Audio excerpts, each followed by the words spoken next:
तो नमस्कार मित्रों। शनिवार का दिन छुट्टी का दिन है और एक और वीडियो में आज आपके साथ बात करेंगे। देखिए, शेयरों का जो चाल चलन होता है ना, उनका प्राइस एक्शन हो गया, उनका डिलीवरी वॉल्यूम्स हो गया और थोड़े बहुत फंडामेंटल्स को मिला करके अगर चीज़ों को देखा जाए तो वो सब कुछ हमें बता देता है कि वो क्या करने जा रहा है, उसका क्या मूड है करने का।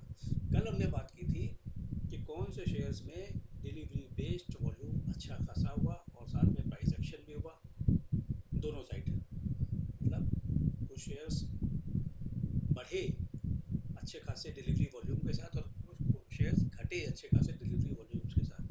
तो उनमें संभावना बनती थी, जो बढ़े उनमें संभावना बनती थी वो और बढ़ सकते हैं, और जो घटे उनमें संभावना बनती थी कि वो और घट सकते हैं, वो घटने की तैयारी कर रहे हैं।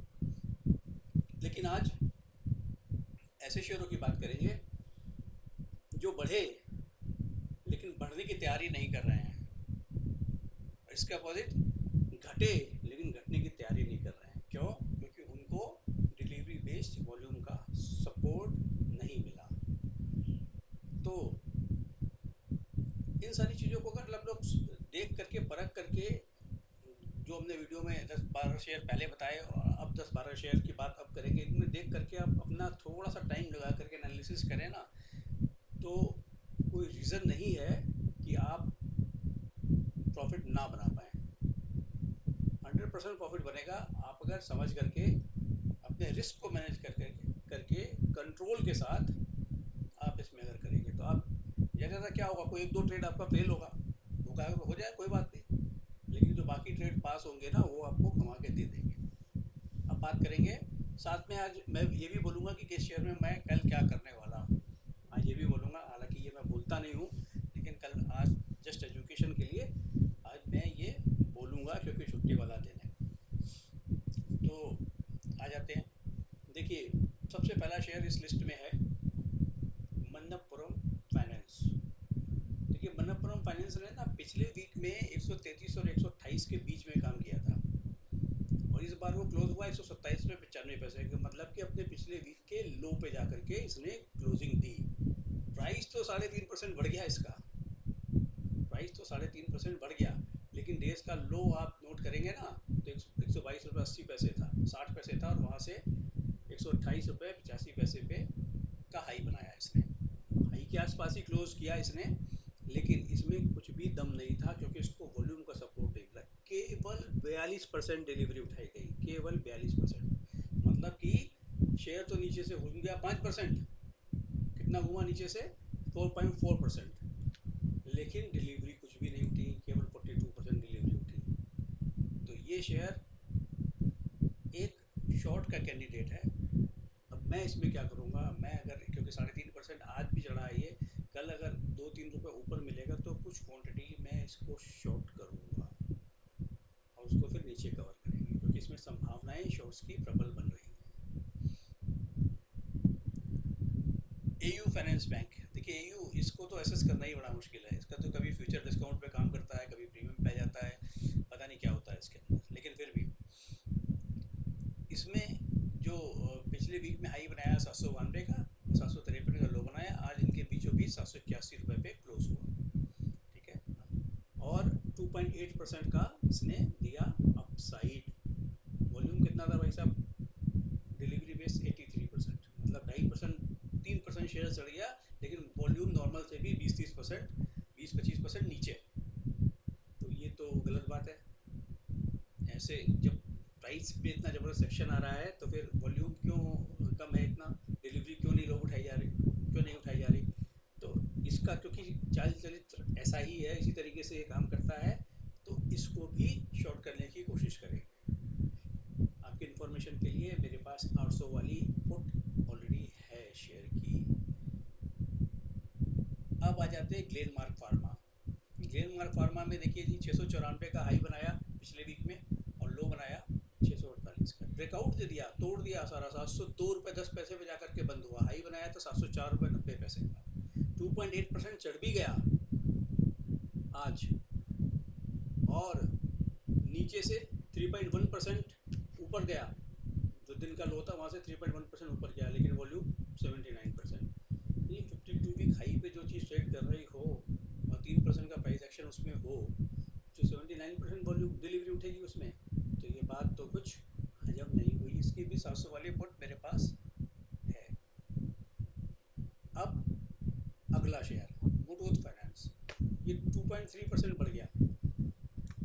वॉल्यूम नॉर्मल से, डिलीवरी बेस्ड वॉल्यूम नॉर्मल से कम थे, 81% थे केवल।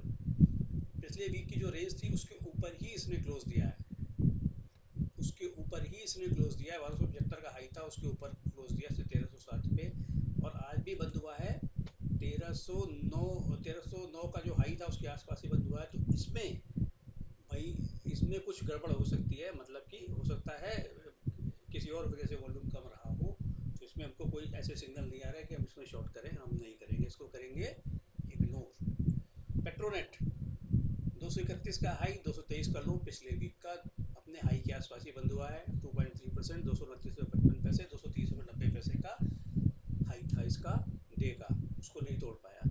लेकिन इसमें इतनी बड़ी कोई रेंज नहीं है और ये शेयर ज़्यादा चलता भी नहीं है, तो इसमें कुछ नहीं करेंगे हम, इसको करेंगे इग्नोर। वॉल्यूम कुछ भी नहीं था, 59% था। हालांकि इसमें भी शॉर्ट किया जा सकता है, लेकिन इसमें कुछ बनेगा नहीं क्योंकि मूवमेंट इतना आता है। HDFC AMC, ये भाई साहब बहुत चला था पिछले वीक में, धूम मचाया था इसने, लेकिन क्लोजिंग 2317 और 2237 के ऊपर ही इसने देखो क्लोज किया। कहाँ क्लोज किया? 2380 पे। 2.2% का इसने गेन दिया आज के दिन में, लेकिन वॉल्यूम रहा सिर्फ और सिर्फ कितना? 47%, जो कि हजम नहीं होता है। लेकिन इसको भी अगर आपको इसमें शॉर्ट पोजीशन बनाई जा सकती है, लेकिन मान लिया आपको अगर 100 शेयर्स को शॉर्ट करना है तो 50 ही करें, इसमें ज़्यादा पंगा नहीं लेना, छोटा पंगा लेना है, ठीक है। ग्रेनुअल्स, ग्रेनुअल्स इंडिया में देखिए आप, 315 और 294 का रेंज था पिछले वीक का, इस बार वो क्लोज हुआ इसी रेंज के बीचों बीच, बिल्कुल 308 रुपये पे। वॉल्यूम कम थे, 75% वॉल्यूम थे, और 310 रुपये पे जाकर के डेज हाई था, और जो क्लोज हुआ ये 308 रुपये पे।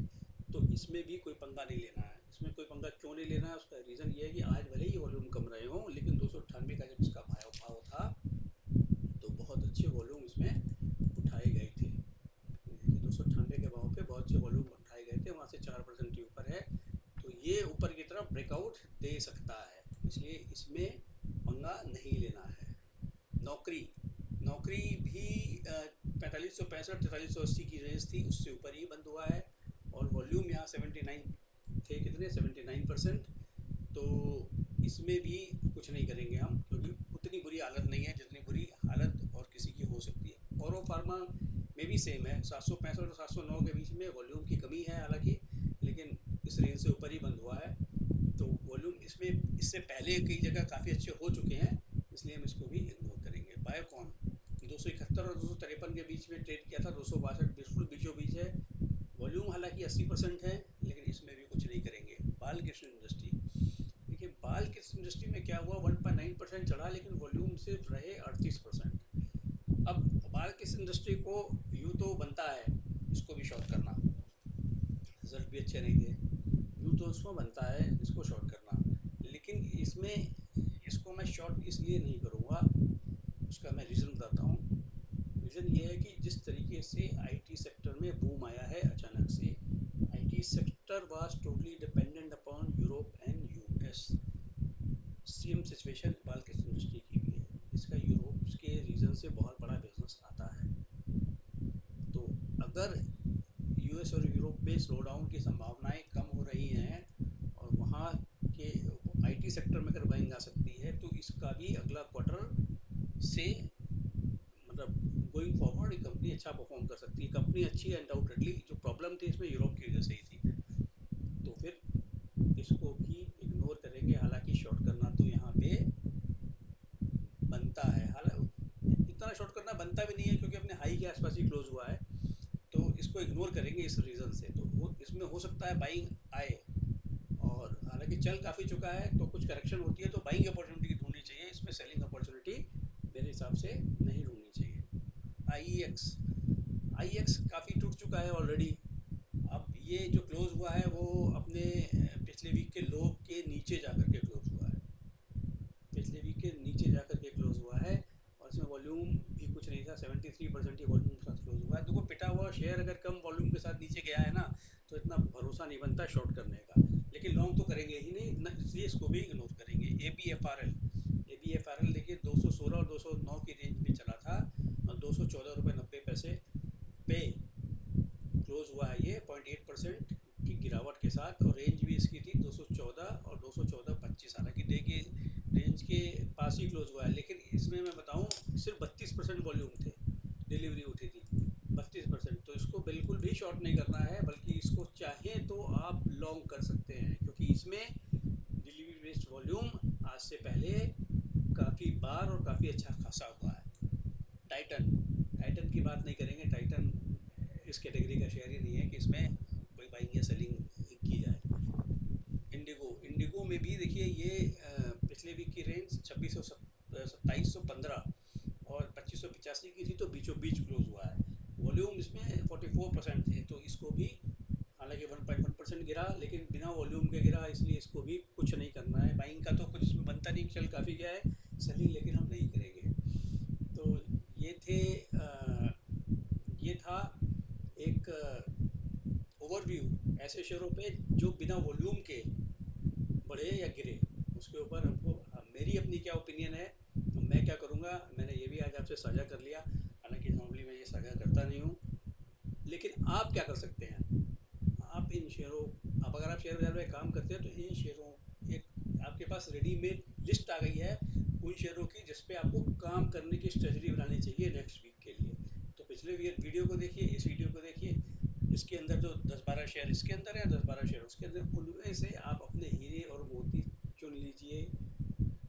ध्यान से चुनेंगे, समझ के चुनेंगे, तो सर्टेनली प्रॉफिट बना जाएंगे। आपको कोई रोक नहीं पाएगा प्रॉफिट बनाने से, क्योंकि ये शेयर का पैटर्न, शेयर को बढ़ने और घटने का तरीका आपको सब कुछ अपनी ज़ुबानी बता रहा है, बस आप उसको सुन लो कि वो क्या कहना चाह रहा है, इतना ही आपको करना है। तो thank you very much for watching. इस वीडियो में इतना ही।